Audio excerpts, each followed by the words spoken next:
Eric Decker has signed a one-year deal with the New England Patriots. Now, when it comes to the Patriots wide receiver position, it's not really at its best part in most recent memory, especially with Edelman being suspended and whatnot. And when it comes to it all, Decker's there to be depth. He's not going to fill into the Julian Edelman role of that slot receiver. He's an outside wide receiver for sure. And one thing when it comes to Decker was the reason why they picked this guy over, which they say, Des Bryant, who's a better player than Decker. It's just that Bryant essentially wouldn't fit very well into the system. And I mean, playing with the Dallas Cowboys essentially means that you are playing a different game of football than everyone else. And when it comes to Decker, sure, he's been in McDaniel's system before. McDaniel's is the OC of the New England Patriots, so it does make sense why they would go after him right here and whatnot. Now, when it comes to it, he used to be a 1,000-yard receiver for like a 4-year period when he was with the Broncos and the Jets. But ideally, this guy is a number 2 wide receiver for sure. He's a lot better when he's at the number 2. He can't fill into the number 1 role. Obviously, New England's probably going to be using a lot of tight ends, obviously, Gronk.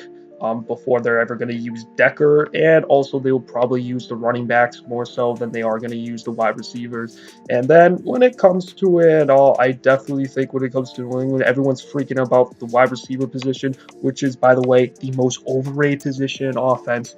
It's probably one of the most useless positions of the offensive side of the ball, besides the fullback or the running back. But that's not really hard to be more valuable than that.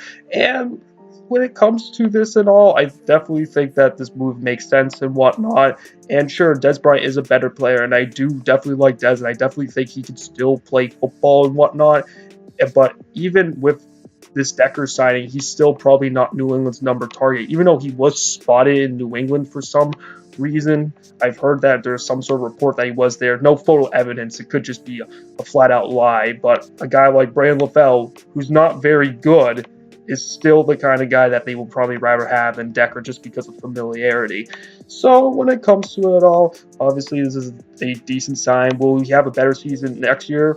Maybe, you know what I mean? He might have maybe like 100 yards more, and he's like a 550 yards last year, I think, something around there. So he's a 650-yard receiver. Obviously, he's depth right there.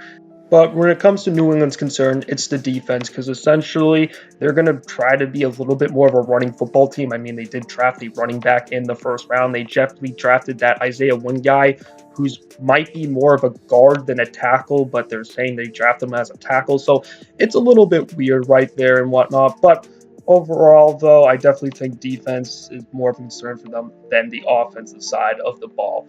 And when it comes to the rest of the NFL, obviously Doug Baldwin got an extension maybe some time ago, and obviously that's very well deserved. And a guy like Stephon Diggs, who hasn't even reached 1,000 yards, who have got a massive extension where he's an $80 million wide receiver, you got to be kidding me. He does not deserve that whatsoever.